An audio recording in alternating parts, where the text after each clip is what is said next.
오늘은 요한복음 강의 49번째 시간입니다. 근데 여러분들이 제목을 보니까 2주 전의 제목하고 똑같죠? 2주 전 거라 잊어버리셨습니까? 우리가 지난주에는 이곳에서 함께 예배를 드리지 못했기에 이 주제를 이어서 말씀을 나누지 못했습니다. 또 2주 전에 이 제목으로 우리가 말씀을 나눴지만 그 말씀의 분량이 너무 많아서 절반을 나누어서 말씀을 먼저 드렸고 오늘 그 나머지 절반에 대하여 좀 말씀을 나누려고 합니다. 그래서 제목이 같습니다. 세상에서는 너희가 환난을 당하나 담대하라 하는 제목입니다. 여러분 혹시 기억하시는지 몰라서 잠깐 복습하고 오늘 말씀을 좀 살펴보려고 합니다. 요한복음 16장 33절에 이것을 너희에게 이름은 너희로 내 안에서 평안을 누리게 하려 함이라. 세상에서는 너희가 환난을 당하나 담대하라. 내가 세상을 이기었노라 하시니라. 세상에서 우리가 환난을 당한다고 말씀합니다. 왜 환난을 당한다고 말씀해요? 기억하십니까? 왜 환난을 당합니까? 세상에서. 세상에서 환난을 당하는 이유가 뭐예요? 요한복음 15장 18절 19절에 세상이 너희를 미워하면 너희보다 먼저 나를 미워한 줄을 알라. 너희가 세상에 속하였으면 세상이 자기의 것을 사랑할 터이나 너희는 세상에 속한 자가 아니요 도리어 세상에서 나의 택함을 입은 자인 고로 세상이 너희를 미워하느니라. 이 세상의 주인이 누구예요? 마귀예요. 마귀가 세상 사람들을, 자기를 따르는 사람들의 마음을 움직여서 예수님을 따르고 믿고 예수님께 속한 자들을 뭐하게 해요? 미워하게 하고 증오하고 핍박합니다. 그런 세상에서 우리가 삽니다. 그래서 우리가 이 세상에 살면서 그리스도인으로 살면서 예수님께 속해 살면서 이 세상에 사는 삶이 핍박을 당하는 삶, 미움을 받는 삶이라 그렇게 설명을 했습니다. 그 다음에 요한복음 7장 7절에서 뭐라고 말씀했냐면 세상이 너희를 미워하지 못하되 나를 미워하나니 이는 내가 세상의 행사를 악하다 증거함이니라 그랬어요. 세상이 우리를 미워하는 이유가 뭐예요? 첫째는 마귀가 세상 사람들의 마음에 들어가서 예수님께 속한 사람들을 뭐하게 만들어요? 증오하게 만들어요. 그들의 마음에 적개심을 넣어줘요. 그래서 자기들과 같이 살지 않는 예수님의 정신을 따라서 고결하게 사는 사람들, 진실되게 사는 사람들을 무시하고 미워하고 박해한다고 하는 것입니다. 그런데 둘째 이유가 있어요. 박해하는 둘째, 미워하는 둘째 이유는 세상의 행사를 악하다고 증거해요. 그들이 우리의 고결한 삶을 보고 깨끗한 삶을 보고 그리스도께 속한 삶을 보면서 양심에 뭘 받아요? 가책을 받아요. 책망을 받아요. 그러다 보니까 우리를 책망하는 사람이 여러분 이뻐요, 미워요? 바른 소리를 해도 이뻐요, 미워요? 바른 소리를 해도 미워요. 그렇죠? 세상을 향한 책망의 삶이 되기 때문에 우리를 미워한다고 하는 것입니다. 그런데 실제로는 그래요, 안 그래요? 실제 오늘 나의 경험, 저나 여러분의 경험은 그렇습니까? 안 그렇습니까? 안 그렇죠? 세상에서 우리를 미워할 것이라고 말씀했는데 세상이 우리를 미워하지 않아요. 이상한 것 아닙니까? 둘 중에 하나겠죠. 우리가 세상을 향해서 타협했거나 아니면 그래서 그들이 우리나 너희나 별반 다를 것이 없다라고 느끼든지 아니면 세상이 돌이키고 회개했든지 둘 중에 하나 아닐까요? 그 다음에 세상이 우리를 미워하는 것이 이상한 것이 아니라고 사도 요한은 말했어요. 그런데 이상한 현상이 또 하나 있어요. 세상이 우리를 미워한다고 말했는데 그게 이상한 것이 아니에요. 그게 정상이라고 말했는데 이상한 일은 뭐냐면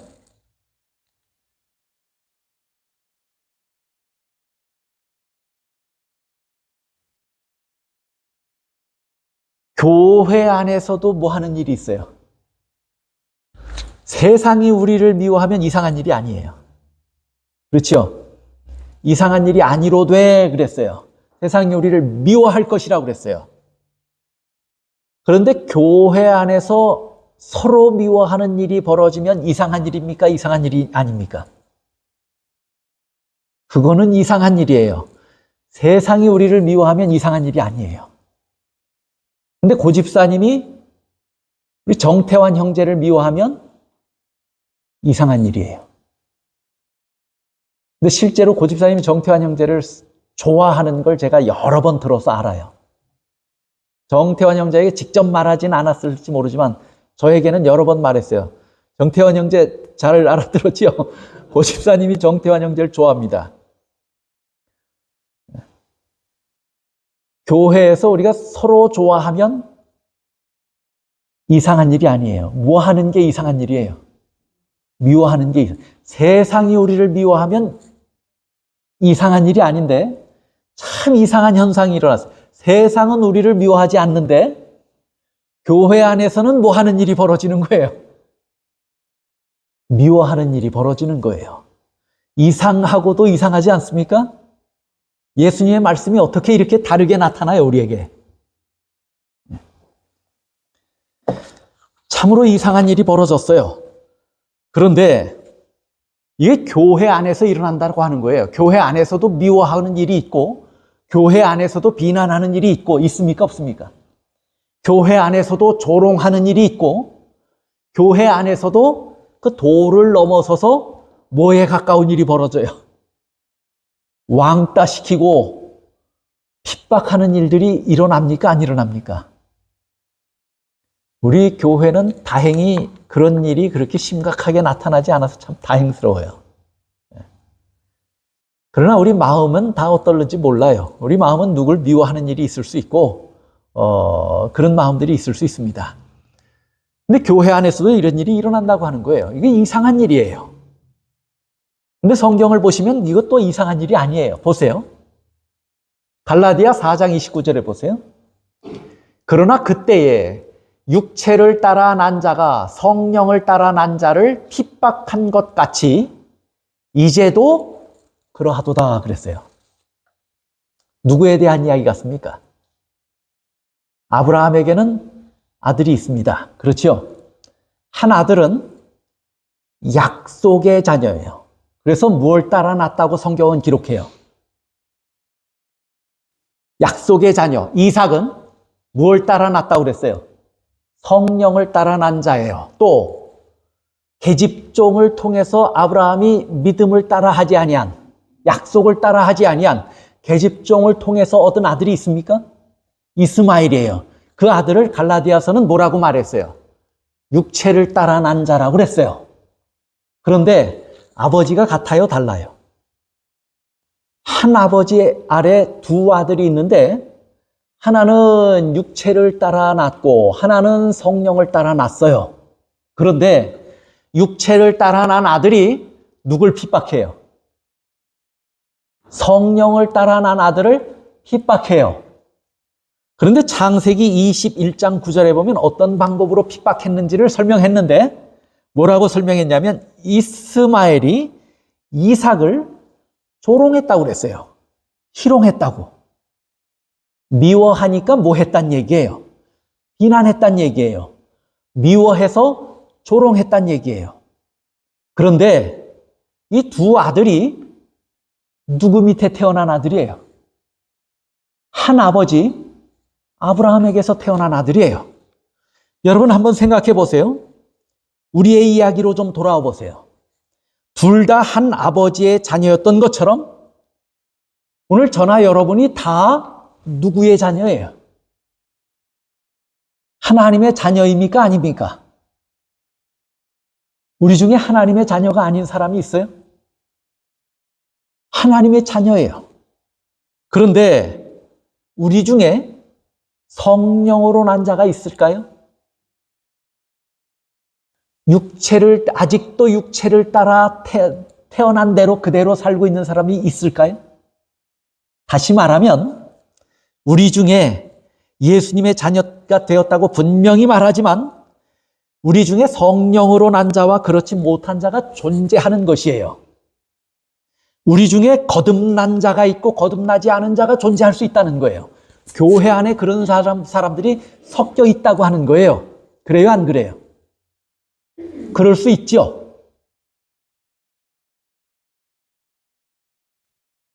참 다행스러운 건 제가 여기서 앞에서 보니까 여러분 모두가 거듭난 것 같아서 참 다행스러워요. 우리 교회 얘기가 아닙니다. 다른 교회 얘기예요. 교회 안에 거듭난 경험을 한 자들이 있고 그 경험이 없는 자들이 교회 안에 섞여 있습니까? 아닙니까? 같이 하나님을 믿어요. 같이 예배 드려요. 하나님의 자녀라고 그래요. 그런데 섞여 있어요. 그렇죠? 그런데 거듭난 자가 있고 거듭나지 못한 자가 있는데 여기 보면 육체를 따라 난 자가 누구를 핍박해요? 성령으로 난 자를 뭐 한다고 그랬어요? 핍박한다고 그랬어요. 어떤 방법으로 핍박했다고 그랬어요? 조롱하고 비난하고 희롱했다고 그랬어요. 희롱했다고.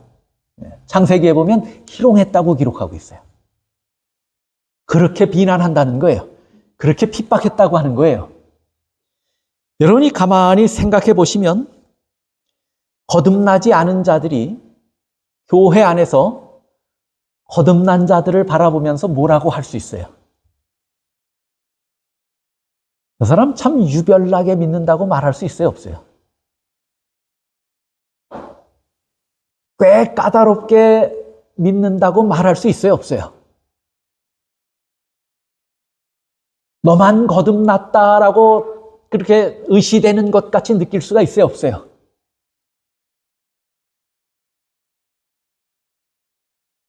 연약한 우리는 다 하는 것이 불가능한데 그 사람들은 높은 표준을 자꾸 얘기해요. 그러면 뭐라고 말할 수 있냐면 그건 우리는 육체가 연약하기 때문에 어쩔 수 없는 것이야. 할 수 없는 것이야. 어쩔 수 없어. 우리에게는 불가능한 일이야. 라고 비난할 수 있습니까? 없습니까? 그런 일이 실제로 교회마다 있을까요? 없을까요? 그런 소식들을 종종 들어요. 거듭나지 않은 자들이 누굴 비난해요? 교회에서. 거듭난 자들을 비난하는 일들이 있다고 하는 소식들을 듣는 거예요. 우리는 다 거듭났든지 다 거듭나지 않았든지 둘 중 하나 같아. 거듭나지 않아서 거듭난 자를 비난하는 그런 모습들은 잘 안 보이니까요. 다 거듭났든지 그렇게 생각하는 것이 은혜롭겠죠.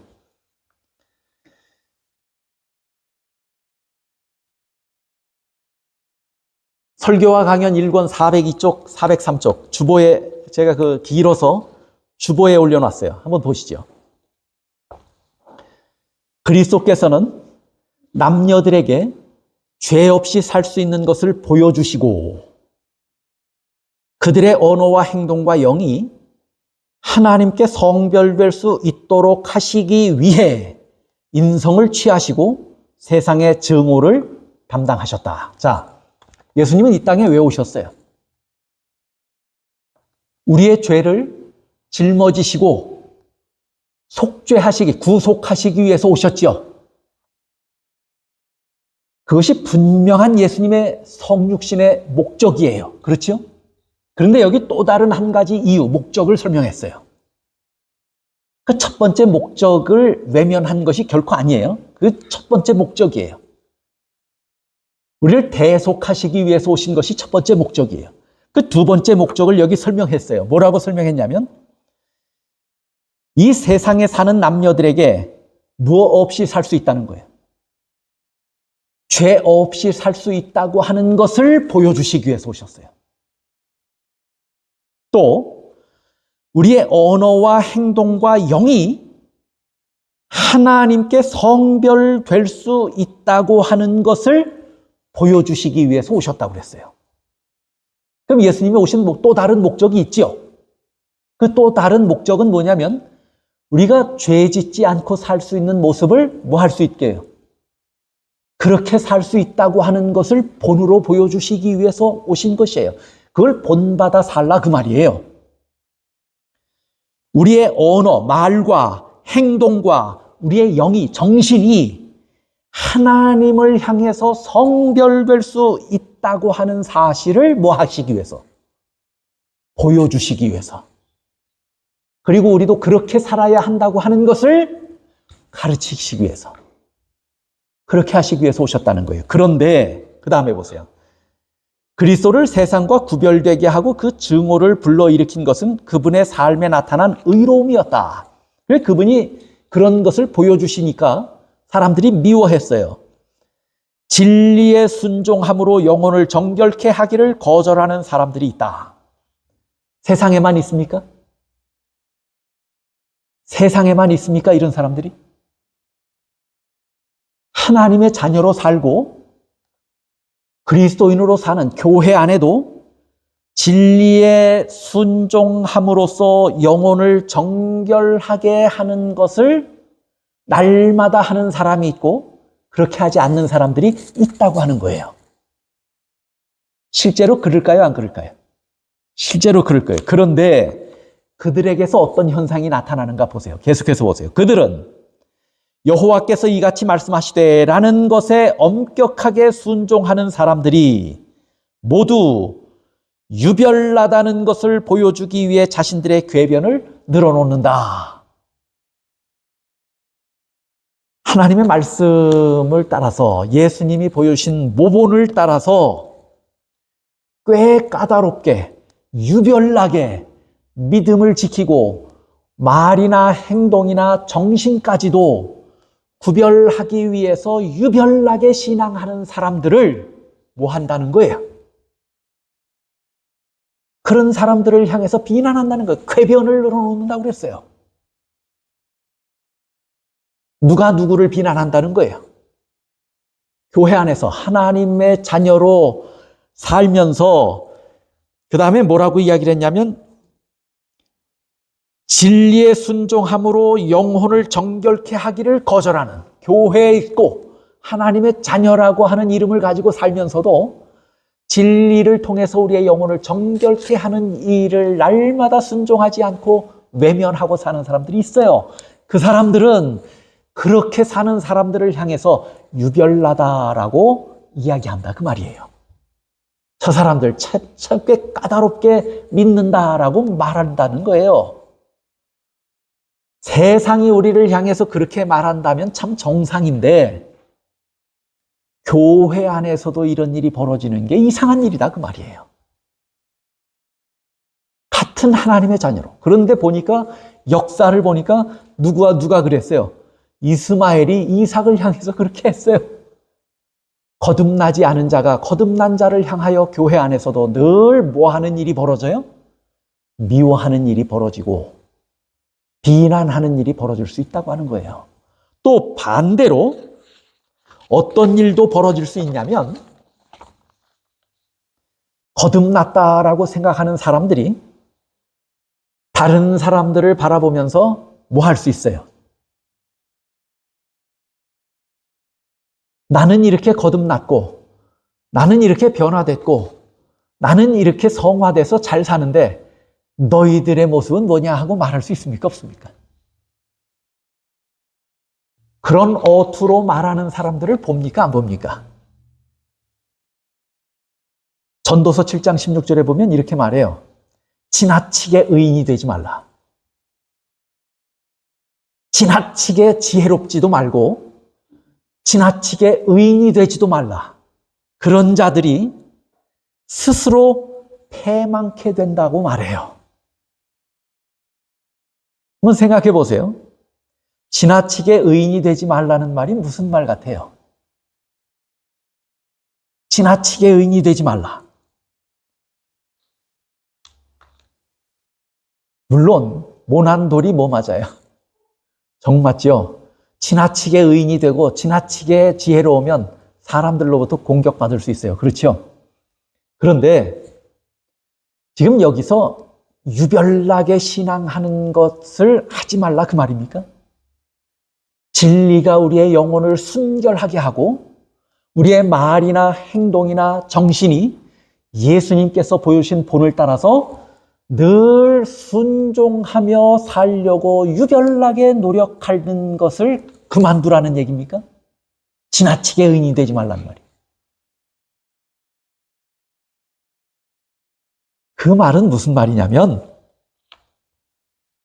스스로 의인인 채 하지 말라 그 말이에요. 지나치게 의인이 되지 말라 그 말. 그걸 누가 봐줘야 돼요? 남들이 봐줘야 되고, 그것보다 더 중요한 건 예수님께서 인정하실 때 진짜 의인이 되는 거예요. 그렇지 않아요? 그런데 자기의 의의를 추구하는 사람들이 있습니까? 없습니까? 스스로 의인이라고 생각하는 사람들이 있습니까? 없습니까? 그 지나치게 의인이 되는 거예요. 그렇게 사는 자들에 대해서 경계하기 위해서 권면하신 말씀이에요. 그 다음에 또 다른 의미가 있어요. 이 말씀 안에는 지나치게 의인이 되지 말란 말이 유별나게 신앙하지 말라 그 말이 아니에요. 진리를 따르고 의로워지고 그 다음에 우리의 말과 행동과 정신이 예수님의 모본을 따라가는 일에 있어서 철두철미하게 하는 것을 하지 말라 그 말이 아니에요. 지나치게 의인 되지 말라 하는 말은 자랑하려고 하는 정신, 또 그게 있으면 나는 이만큼 성화되었고 나는 이만큼 자라났는데 너희는 뭐냐라고 하는 태도를 가질 수 있습니까? 없습니까? 비난하는 정신을 가질 수 있습니까? 없습니까? 무시합니까? 그렇지 않습니까? 그런 일들이 교회 안에서 일어날 수 있어요. 그런 어리석음을 경계하는 권면이에요. 지나치게 의인이 되지 말라 하는 말. 정결하게 사는 일을 포기하라는 말이 결코 아니에요. 잘난 체 하지 말고 교만에 빠지지 말고 정죄하지 말고 비난하지 말라 그 말이에요. 그러면 교회 안에서는 세상은 우리를 미워하지만 교회 안에서는 경건하게 사는 사람을 내가 그렇게 살지 못한다고 해서 비난하거나 미워하는 일이 일어나서는 안 됩니다. 반대로 경건하게 살고 이것을 추구하는 사람들, 신앙의 표준이 높아서 유별나게 살려고 노력하는 사람들은 스스로 의로워진 채 하지 말아야 돼요. 교만에 빠지지 말아야 돼요. 그래서 뭐 하지 말아야 돼요? 그렇지 못해서 나같지 아니한 연약한 자들을 비난해서는 안 돼요. 그런 자들을 긍휼히 여겨야 돼요. 그런 자들을 위하여 돕고 기도해야 돼요. 성령께서 역사하시기를 간구해야 돼요. 그런 모습이 교회 안에서 일어나야 돼요. 이것이 참 교회고 아름다운 모습이에요. 그런데 이상한 것은 세상은 우리를 미워하지 않는데 교회 안에서는 서로가 서로를 미워하는 일이 벌어진 거예요. 세상이 우리를 미워한다고 말합니다. 우리는 서로가 서로를 사랑해야 합니다. 예수님의 재림이 가까우면 가까울수록 그를 신실하게 따르는 자들을 세상은 더 증오할 것입니다. 그 증오는 크게 달할 것입니다. 그래서 계시록에서는 이렇게 말해요. 용이 여자에게 분노하여 돌아가서 뭐 하려고요? 싸우려고, 예수의 증거를 가진 자들로 더불어 싸우려고 바다 모래 위에 섰다고 말해요. 예수에게 속한 자들과 싸우려고 분노한 사탄이 마지막 최후의 일전을 준비하고 있다고 성경은 말하고 있는 것입니다. 우리가 교과 공부를 통해서도 공부를 했어요. 사탄은 우리를 예수님을 미워하기 때문에 예수님께 속한 우리를 미워해서 예수님과의 쟁투에서 패배한 사탄이 포기한 것이 아니고 예수님이 구원하려고 하는 그 사랑의 대상 중에 가능한 한 명이라도 더, 가능하다면 모두 예수님의 사랑과 은혜로부터 떨어지게 해서 뭐 하게 하는 거예요? 멸망시키려고 하는 것이 사탄의 계획이고 목적이에요. 그렇죠? 이 계획은 변한 적이 있습니까? 없습니까? 단 한 번도 변한 적이 없어요. 어떤 방법으로 그렇게 하려고 그럴까요, 사탄이? 우리 교과 공부를 하면서 배우셨죠? 어떤 방법으로 그렇게 해요? 두 가지 방법으로 그렇게 한다고 하는 것을 배우셨죠? 첫째는 뭐 하는 방법이에요? 속임수로, 유혹해서, 미혹해서 그리스도를 바라보고 그리스도를 따르는 길에서 떠나게 하는 것이에요. 그것이 잘 되지 않으면 뭐 해요? 그거 해서 떠나면 괜찮아요. 내버려둬요. 그렇게 미혹하고 유혹했는데도 안 떠나고 예수를 믿는 믿음을 굳게 지키고 있으면, 하나님의 계명을 굳게 지키고 예수 믿음을 지키고 있으면 그 다음엔 사탄이 어떻게 한다고요? 그 다음에 사탄은 핍박하는 일을 한다고 그랬어요. 여러 가지 불이익을 가져다 주고, 그 다음에 사람이나, 그 다음에 조직이나, 그 다음엔 국가나 권세를 통해서 그리스도를 진심이 믿으려고 하는 사람들을 핍박한다고 하는 것이에요. 사탄의 목적이 바뀌지 않는 한, 사탄이 우리를 그리스도로부터 떼어내서 멸망시키려고 하는 사탄의 목적이 바뀌지 않는 한, 우리를 대하는 대쟁투의 이 두 가지 방법을 사용하는 것이 절대로 바뀌지 않는 것이에요. 그래서 미혹당할까 두려워하라고 말씀해요. 조심하라고 말씀해요. 그리고 저렇게 싸우기 때문에 뭐 하라고 말해요? 인내하라고 권면해요. 성도의 인내가 여기 있나니 하고 말했어요. 믿음을 지키라고 권면하는 것입니다. 이 세상의 역사가 마지막을 향하여 치달을 때 사탄의 증오는 더 크게 달할 것이고, 세상의 그리스도인을 향한 핍박과 증오는 더 거세어질 것입니다. 우리는 이 세상에 살면서 더 많은 불이익을 당하게 될 것이고, 더 많은 미움을 당하게 될 것입니다. 우리는 세상 사람들과 똑같은 방법으로 살지 않을 것이에요.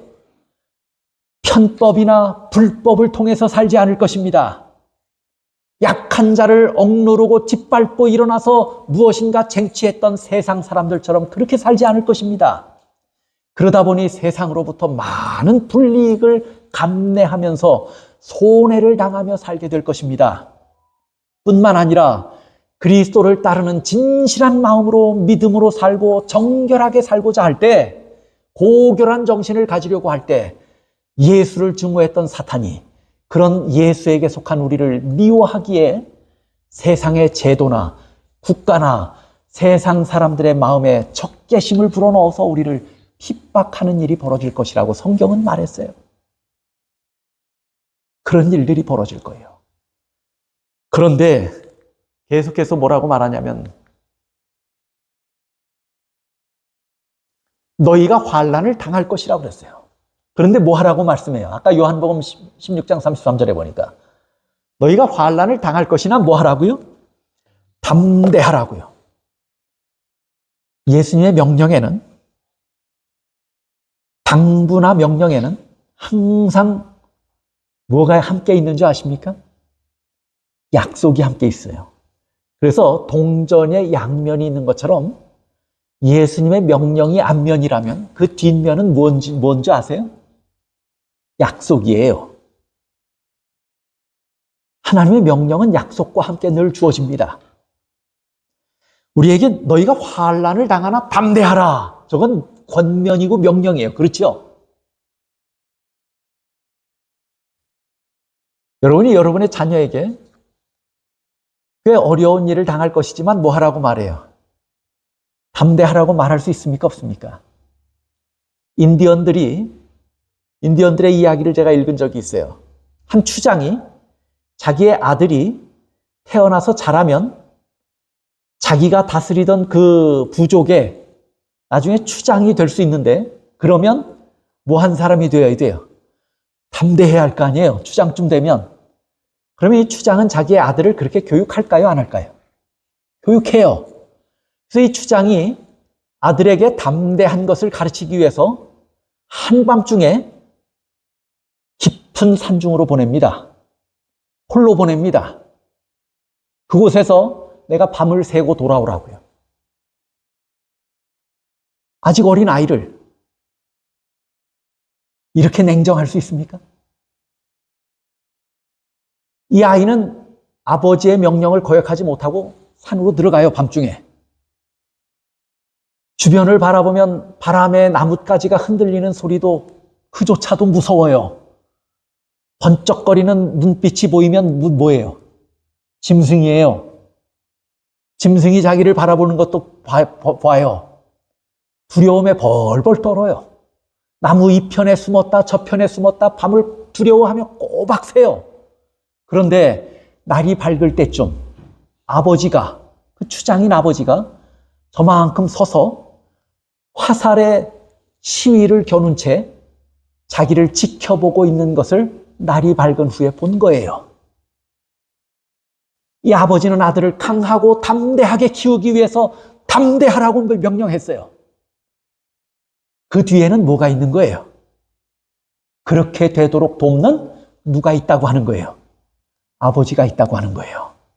너를 지키는 아버지가 있다고 하는 것이에요. 날이 밝으면 그 아들이 화살의 시위를 겨눈 채, 그 시위를 겨눈 채 자기를 지켜보고 있는 아버지를 발견한 거예요. 아버지의 명령에는 뭐가 함께 있었던 거예요? 약속이 함께 있었던 것이에요. 하나님께서 우리에게 담대하라고 말씀하실 때는 그 뒤에 이면에 하나님의 뭐가 있다고 하는 걸 보셔야 돼요. 약속이 있다는 것을 보셔야 돼요. 마태복음 5장 10절에 이런 말씀이 있어요. 의를 위하여 핍박을 받는 자는 복이 있나니 천국이 저희 것이며, 의를 위하여 핍박을 받은 자는 복이 있나니 천국이 저희 것이며, 하나님의 계명을 지키려고 고통당하고 우상에게 경배하지 않기 위해서 고통당하고 불의와 타협하지 않기 위해서 고통당하고 정결함과 고결함과 예수의 정신을 담기 위해서 고통당하는 자들이 오히려 뭐가 있다고 말해요? 그렇게 하려고 핍박을 당하는 자들에게 뭐가 있다고요? 복이 있다고요. 왜요? 천국이 저희 것임이라고 말합니다. 그러므로 뭐 하라고 말해요? 그러므로 담대하라고 말해요. 굳은 마음을 가지라고 말합니다. 요한복음 12장 26절에는 뭐라고 말씀했냐면 이런 자들이 하나님께 귀히 여김을 받는다고 기록하고 있어요. 이런 자들이.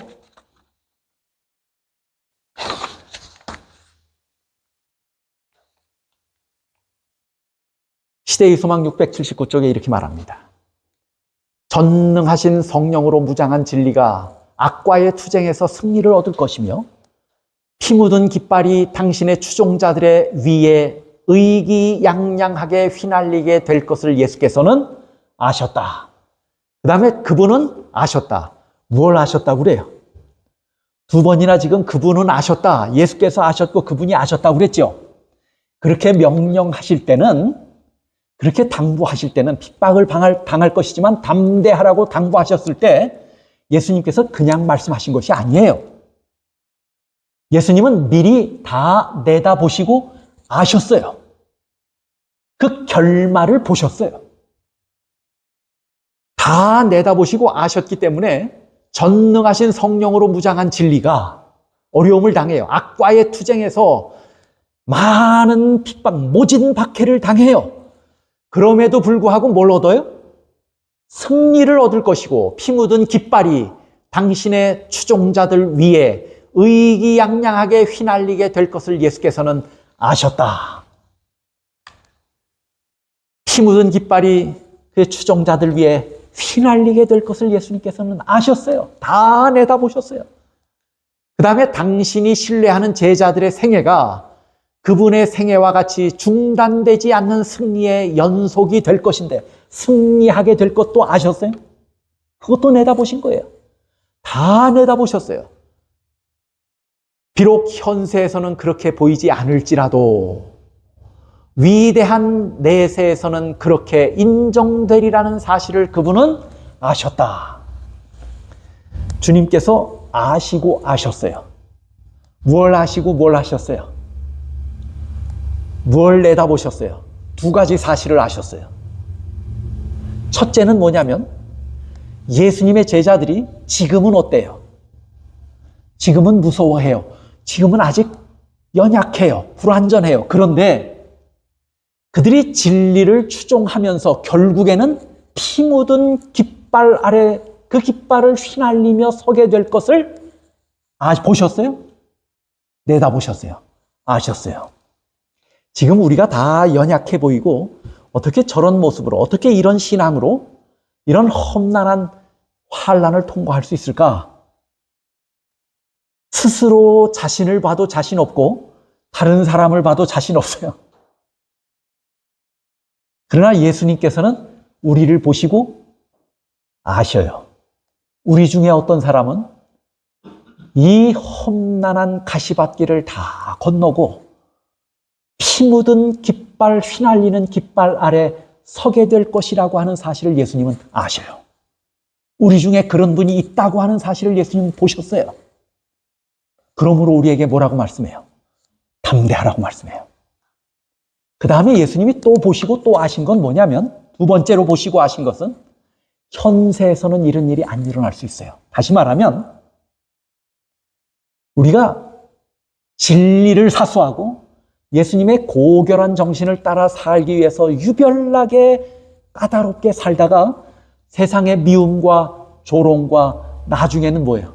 핍박을 받아서, 그리고 특별히 마지막 때 사탄이 분노하여 돌아가서 싸우는 이 쟁투에서 우리가 생명을 잃을 수도 있을까요?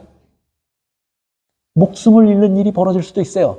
현세에서는 이런 어려운 일을 겪을 수가 있어요. 그러나 그런 자들에게 뭐가 있다고 하는 거예요? 내세에서 어떤 일이 벌어지는가를 예수님께서는 알고 계시는 거예요. 그러므로 담대하라고 말합니다. 두 가지 사실을 보시고 담대하라고 말씀한 거예요.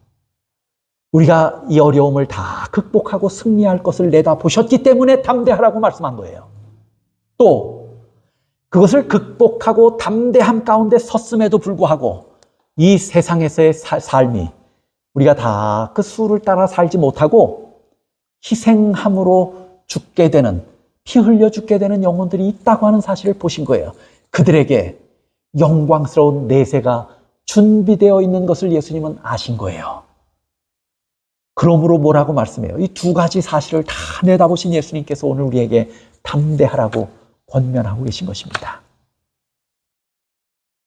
세상에서 환난을 당할 것이지만 담대하라고 말합니다. 사도행적 468쪽엔 이렇게 말해요. 그리스도를 따르는 사람들이 고통을 당하나 강하게 되고, 이걸 예수님이 보신 거예요. 이렇게 되는 것을 아신 거예요.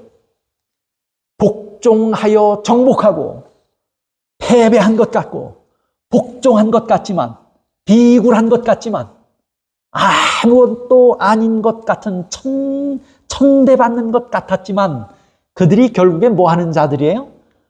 악과의 싸움에서 정복하고 승리하는 자들이라고 하는 거예요. 종일토록 죽임을 당하나 살고 십자가를 지지만 영광의 면류관을 얻을 수 있게 하는 것, 바로 이것이 그리스도인 신앙의 승리이다 하고 말했어요. 이것이 그리스도인 신앙의 승리예요. 세상으로부터 미움을 받을 것입니다. 박해를 받을 것입니다. 모진 고난을 받게 될지도 모릅니다. 많은 불이익과 손해를 경험할지 모릅니다. 우리는 그들과 똑같이 살지 않기 때문에 그래요. 그리스도인으로 살다 보니 우리의 삶이 그들에게 책망이 되기 때문에 미워할 거예요. 그러나 우리는 고통을 당하지만 그 안에서 우리의 믿음은 강하고 담대해질 것입니다. 세상을 향하여는 비굴한 것 같지만, 미미한 존재들처럼 보이지만 결국에 우리는 승리하고 정복하는 자들이 될 것입니다. 우리는 죽임을 당하는 것 같지만 영원히 살게 될 것입니다. 지금은 우리가 십자가를 지지만 그때는 영광의 면류관을 쓰게 될 것입니다. 이것이 뭐란 얘기예요? 그리스도인 삶의 승리라고 하는 것입니다. 정로의 계단 125쪽입니다. 그러므로 우리가 우리의 담대함을 버리지 말고 전보다 더욱 굳은 확신을 가지자. 여호와께서 여기까지 우리를 도우셨으니 그는 또한 끝까지 우리를 도우실 것이다. 그러므로 뭐 하란 얘기예요? 여기까지 우리를 도우셨으니 끝까지 우리를 도우실 것이다. 그러므로 담대하라 그 말이에요. 담대함을 버리지 말자 그 말이에요. 그는 또한 끝까지 우리를 도우실 것이다. 그러므로 담대하자. 우리는 주께서 우리를 위하여 어떻게 행하신 것을 기억하게 하는 기념비를 바라보자. 우리를 위하여 행하신 일이 무엇인지를 기억하고 바라보자고요. 우리를 이제껏 주님께서 어떻게 인도하셨는지를 바라보자고요. 그러므로 뭐 하자고요? 그러므로 담대하자고 권면합니다. 우리는 하나님께서 우리에게 베푸신 모든 인애와 자비, 눈물을 씻어주신 것을 언제나 새롭게 기억하자. 이렇게 함으로 뭐 하자는 거예요? 이렇게 함으로 담대해지자고 말하는 것이에요. 그리함으로 우리의 나그네 생애의 여생을 통하여 우리 앞에 있을 모든 난관을 위하여 우리 자신을 뭐 하게 하자고요? 굳세게 하자, 담대하자 하고 권면합니다. 우리는 장차 오는 투쟁에 있어서 새로운 난국을 내다보지 않을 수 없으나 장차 있을 일도 이미 지난 일과 같으리라고 생각할 수 있는 것이다. 내 사는 날을 따라서 능력이 있으리로다. 시험은 우리가 그것을 감당하도록 부여된 힘의 한도를 넘지 않을 것이다. 그런즉 우리는 어떤 일이 생길지라도 그 시험을 감당할 힘을 주실 것을 믿고 우리에게 당하는 일은 무엇이든지 착수하자, 담대하자. 그리하면 머지않아서 천국문은 하나님의 자녀들을 드리기 위하여 열리게 될 것이다. 이 약속을 굳게 믿고 붙들게 되시기를 바랍니다. 환난을 당할 것이나 담대하라고 명령하시고 권면하신 예수님의 말씀 이면에는 예수님의 약속이 담겨 있다고 하는 사실을 보셔야 합니다. 그를 지키시는, 끝까지 승리하게 하시고 마침내는 저 영원한 하늘 도성에 인도하는 예수님의 섭리와 예수님의 보호와 예수님의 인도하심이 그 약속 이면에 있다고 하는 사실을 꼭 보게 되시기를 바랍니다. 모든 예수님의 제자들이 그랬듯이 그리스도께 온전히 속한 자들이 되고 새 속에 속하지 않게 되시기를 간절히 바랍니다. 세상을 향하여 늘 본이 되고 교훈이 되고 책망이 되는 삶을 살게 되시기를 바랍니다. 어려운 길이고 험난한 길이고 핍박받는 길이지만 예수님께서 걸어가신 길이고 이기신 길입니다. 그분이 우리를 지키시고 도와주시겠다고 약속했습니다. 그리고 우리에게 승리를 예비해 두셨습니다. 그분을 따라 우리도 승리하게 될 것입니다. 그리고 마침내는 우리를 위하여 예비된 영광을 우리가 소망으로 바라보시면서 담대하게 예수님을 따라 살게 되시기를 바랍니다.